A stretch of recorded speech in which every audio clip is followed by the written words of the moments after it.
আসসালামু আলাইকুম।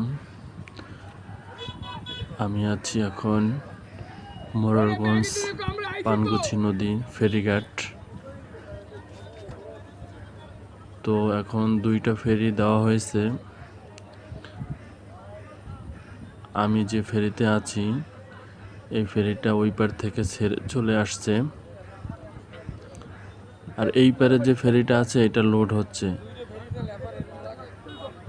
ওই ফেরিটা লোড হওয়ার আগে আমাদের ফেরি ওপার থেকে চলে আসছে, এখন সাইড হয়ে আছে।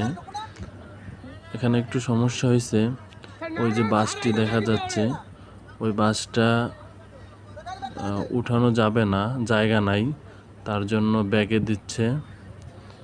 তো ওই বাসটা ব্যাগে দেওয়ার পরেই ওই ফেরিটা ছেড়ে দিবে, তারপর আমরা যে ফেরিতে আছি এই ফেরিটা